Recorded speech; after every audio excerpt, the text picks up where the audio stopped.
Have you ever had like that creeping suspicion that the world is just fundamentally rigged?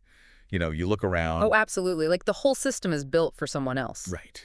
Exactly. Like it's perfectly designed to benefit this tiny, ridiculously wealthy percentage of the population, and everyone else is just, well, sweating it out.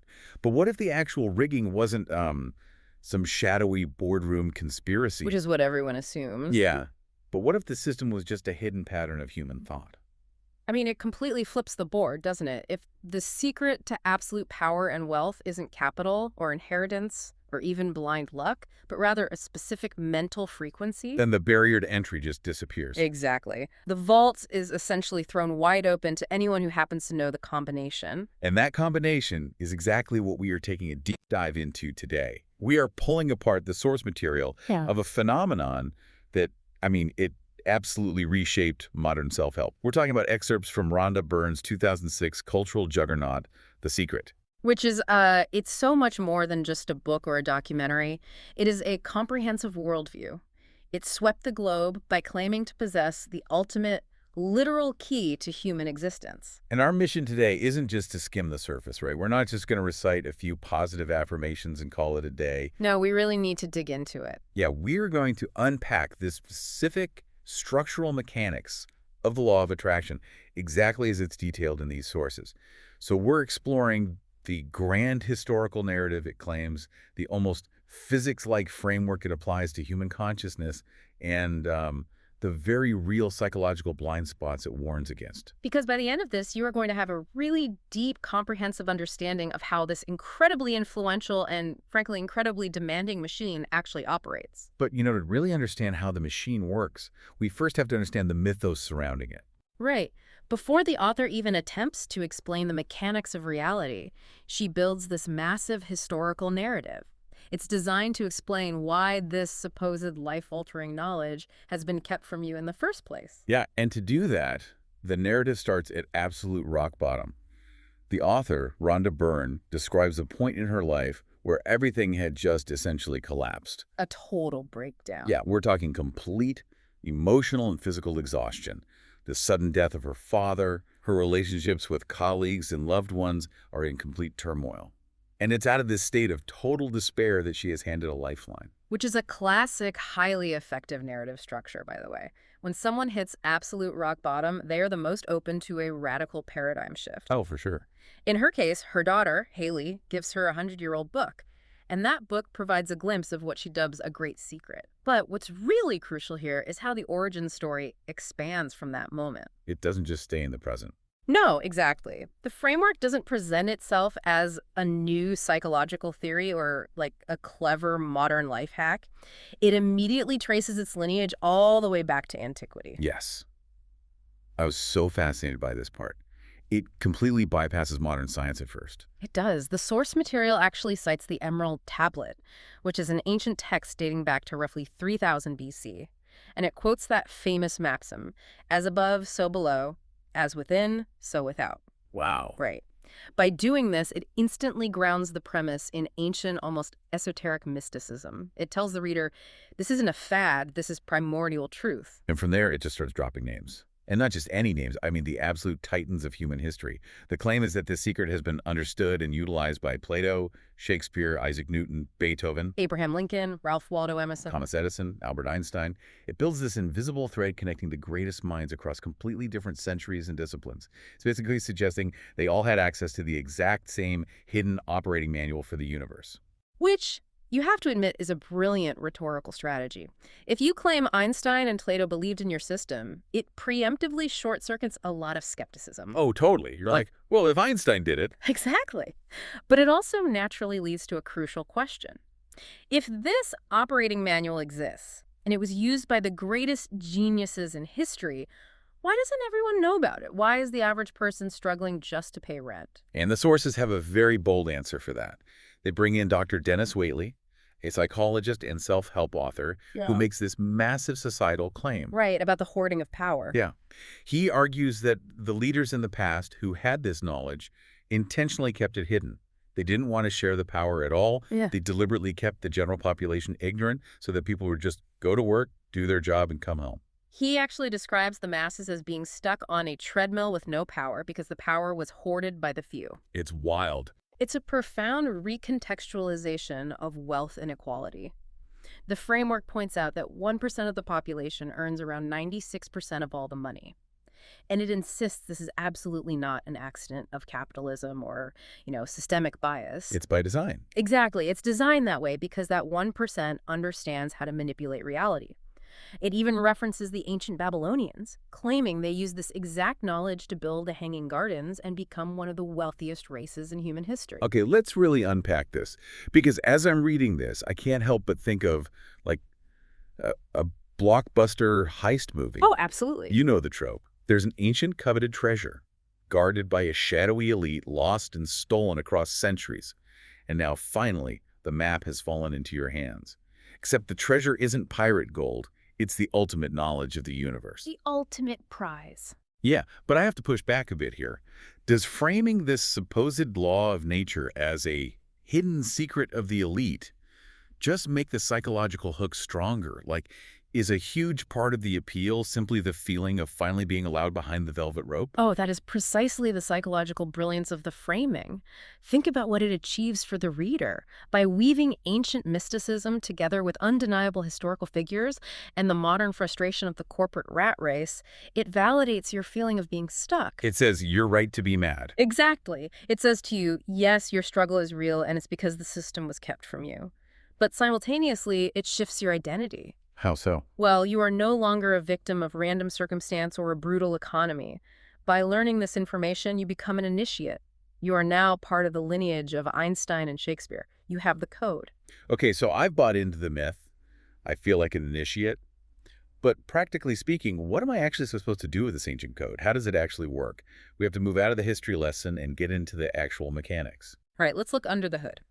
The central premise is defined unequivocally. It is the law of attraction. Okay. The foundational rule is that like attracts like. But we need to be very clear here. It doesn't mean that in a sociological sense, like people with similar hobbies becoming friends. Right. It means it specifically and literally at the level of human thought. And this is where the language of the sources takes a hard turn from ancient mysticism into the language of physics. The experts cited, like entrepreneur John Assaraf and author Dr. Joe Vitale, argue that thoughts are actually magnetic. Yes. They claim that your thoughts have a measurable frequency. That is a vital distinction to highlight. This philosophy actively moves the concept of positive thinking out of the realm of mere emotion or psychology and attempts to place it firmly into the realm of physical, observable law. Like actual science. Or at least the framing of it, yeah. To explain this mechanism, they introduce a central defining analogy. They say, you are a human transmission tower. Wait, hold on. A human transmission tower? Like, are they using this as a poetic metaphor for putting good vibes out there, or are they actually claiming my brain is physically emitting radio waves? They are claiming it is literal. The assertion is that you are more powerful than any television tower created on Earth. Wow, okay. Think about how a TV tower functions. It broadcasts a specific invisible frequency, your television tunes into it, and that frequency is transformed into the physical pictures on your screen. The argument here is that humans do the exact same thing. So my thoughts are the broadcast. Exactly. We broadcast a frequency through our predominant thoughts. That frequency reverberates out into the universe, and it literally coalesces into the physical events and pictures of our actual lives. It's a radical level of literalism. Completely. We see this reinforced by a quote from author Charles Hannell from 1912, where he calls this the infallible law upon which the entire system of creation depends. Infallible, so it never fails. Right. Or, to use the incredibly succinct three-word summary from Mike Dooley featured in the sources, thoughts become things. Thoughts become things. Not, thoughts influence actions which eventually lead to things. The thoughts themselves are the primary engine of reality. Exactly. And the sources give a really relatable, everyday example of this magnetic attraction to help wrap your head around it. Have you ever had a song stuck in your head? Oh, all the time. Right. You listen to it once, give it your full attention, and suddenly you can't stop thinking about it. The argument is that by focusing on the song, you aren't just remembering it, you are powerfully attracting more thoughts of that song. The law of attraction swoops in and delivers more of that exact frequency right back to you. And then it scales up. It scales up from a catchy pop song to the entire trajectory of your life. Every single thought is sending out a magnetic signal, drawing a parallel reality back to the thinker. That's a lot of pressure. It is. And the philosophy is entirely uncompromising on this point. It is not a metaphor for being optimistic. The claim is that this is an absolute impersonal law of nature functioning exactly like gravity. Because gravity doesn't care if you are a good person or a bad person. If you step off a ledge, you fall. Precisely. Gravity is completely impartial. Similarly, this law insists that whatever your predominant mental attitude is, it will invariably, infallibly attract physical conditions that correspond to its nature. It is a mechanical, continuous loop of broadcast and reception. Okay, but if this law is as absolute as gravity, and every single human being is walking around as a hyper-powerful, reality-creating transmission tower, that begs a massive, glaring question. Why isn't everyone a billionaire? Exactly. Why isn't everyone incredibly wealthy, totally healthy, and perfectly happy? If we can literally broadcast our dreams into reality, why is there so much misery and failure in the world? Which is the exact logical hurdle the framework has to clear. If the system is infallible, why do people fail? To explain this, the sources introduce what they call the don't want epidemic. The don't want epidemic. They actually describe this as a plague worse than any disease humankind has ever seen. Yeah. And it all comes down to a fundamental quirk in how this supposed law operates. The critical rule is this. The law of attraction does not compute negation. The universe literally has a blind spot. It does not hear the words don't, not, or no. It's an incredibly specific structural mechanic. The law only receives the subject of your focus, completely stripping away your opinion or fear of that subject. Here's where it gets really interesting. Think about how you use a basic early internet search engine. It's exactly like typing not dog pictures into a search bar. Oh, that's a perfect analogy. Right. The algorithm strips out the word not, zeroes in entirely on the keyword dog pictures, and instantly floods your screen with exactly what you were frantically trying to avoid. The argument is that the universe runs on that exact same keyword-only algorithm. And to show how we constantly sabotage ourselves with this, the sources rapid fire these brilliant, terrifying, everyday examples. If you stand in the mirror and think, I don't want a bad haircut, the universe deletes the don't. Yeah, all it receives is your intense focus on bad haircuts. So the transmission you send is, I want bad haircuts. It reminds me of that classic psychological quirk, ironic process theory, or the white bear problem. Yes. If I tell you under no circumstances should you think of a white bear, what immediately pops into your head? Oh, a white bear. It's almost like the authors tapped into this very real cognitive blind spot and built an entire universal law around it. That's exactly the mechanism at play here, but elevated to cosmic proportions. Thinking, I don't want to catch the flu is received by the universe as, I want the flu and I want to catch more things. That's rough. Or, I don't want to be delayed in traffic translates perfectly to, I want delays. I am literally terrified of my own brain right now. Well, it gets deeper because they apply this keyword algorithm directly to the concept of wealth. And it explains a phenomenon we see all the time, which is people who acquire massive wealth, lose it all, and then gain it back again. Oh, like a boom and bust cycle. Exactly. How does the law explain this roller coaster? Well, initially, their dominant thoughts are entirely focused on acquiring wealth. That pure focus brings the money. But once they have the money, a new thought creeps in, the fear of losing it. So their dominant frequency shifts. They stop focusing on wealth and start focusing on loss. Exactly. They start transmitting, I don't want to lose my money. But remember the blind spot. The law strips away the don't want. It only hears lose my money. The scales tip, the frequency changes, and the wealth evaporates. Wow. But the irony is, once the money is gone, the fear of losing it disappears too. Their mind is suddenly free to focus purely on acquiring wealth again, and the money returns.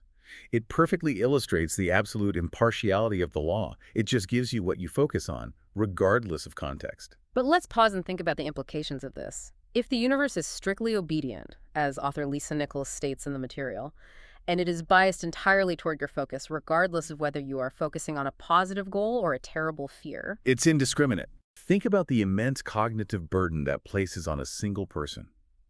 You're talking about a radical, flawless, exhausting policing of your own internal monologue.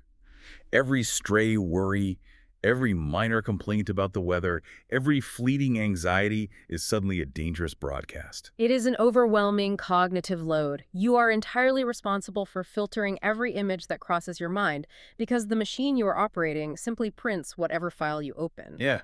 And this leads us to the final, most unrelenting reality presented in these sources. You can never, ever turn this machine off. Right. There is no off switch. Author Bob Proctor emphasizes that the law is always working, whether you believe it, whether you understand it, or whether you think it's complete nonsense. It's always running in the background. And spiritual teacher Michael Bernard Beckwith points out that there is no pause or stop button.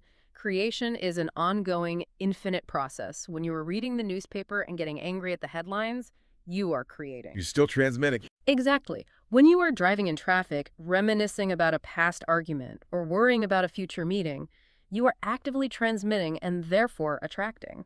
They even give a specific, chilling warning about sleep. Oh, yes. They argue that the forces of attraction continue to operate on the very last thoughts you have as you are falling asleep. Yeah.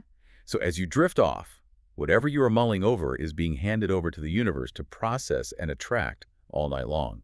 You have to make absolutely sure those final thoughts are good ones. But of course, the flip side of this constant, unrelenting pressure is the sheer scale of the promises made if you can control the transmission. Right, if you can actually master it. Yes. If you can maintain clear, unnegated thoughts of what you want, the sources claim the results are absolutely limitless. And they really do mean limitless. We aren't just talking about finding a $20 bill on the sidewalk or getting a good parking spot.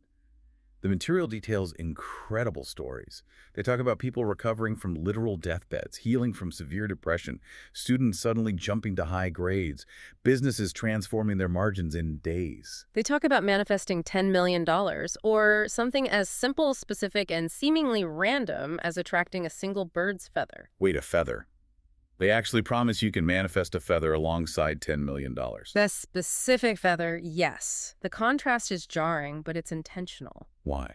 By juxtaposing the cure for a terminal illness with finding a feather on the street, the authors reinforce the idea that the universe doesn't distinguish between big and small requests. To the universe, generating $10 million takes the exact same effort as generating a feather. That's wild. The only limitation is the human mind's ability to believe it. Which brings us to the absolute core of this entire philosophy. All of this, the frequencies, the blind spots, the transmission towers, it all boils down to the most profound, inescapable bottom line in the entire text. Your life right now, exactly as it is a direct reflection of your past thoughts. The good, the bad, the mundane, the tragic, all of it is the harvest of the seeds you've already planted. Which is an incredibly heavy concept. It's the ultimate double-edged sword. It really is. If you synthesize the final message of these sources, the value and the danger is crystal clear.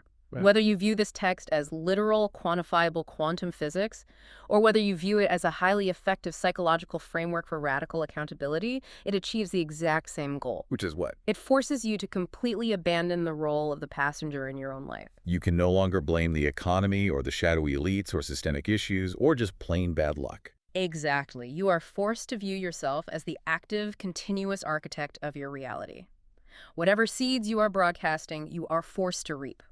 If you are unhappy with the harvest, you have no one to blame but the broadcaster. It is a profound and frankly daunting shift in perspective. We've gone on quite the journey today exploring this. I mean, we started at the Hanging Gardens of ancient Babylon, dissecting the idea that the 1% hid this knowledge to keep the rest of us sweating on a treadmill. Quite the trip. Yeah. We explored the bizarre mechanics of the human transmission tower, physically broadcasting our thoughts out into the cosmos like radio waves. And we uncovered the invisible everyday danger of the don't want epidemic, where simply fearing a bad haircut or a delayed flight practically guarantees the universe is going to hand you exactly what you fear. And it all loops back to the reality you are experiencing right at this very second. Yeah. According to these sources, the exact room you are sitting in right now, the job you have to go to tomorrow morning, the specific bank balance you possess, and the life you are currently living are not random occurrences. No. They are simply the physical, undeniable harvest of the dominant thoughts you've been broadcasting up until this exact moment. Which brings us all the way back to that creeping suspicion we started with. Maybe the world is rigged. But according to the philosophy of The Secret, you are the one rigging it. So I want to leave you with this. If your mind truly is a transmission tower that reverberates across the entire universe, and if that universe takes every single image literally without ever understanding the word no, what is the very next thought you are going to consciously choose to broadcast the moment this audio ends?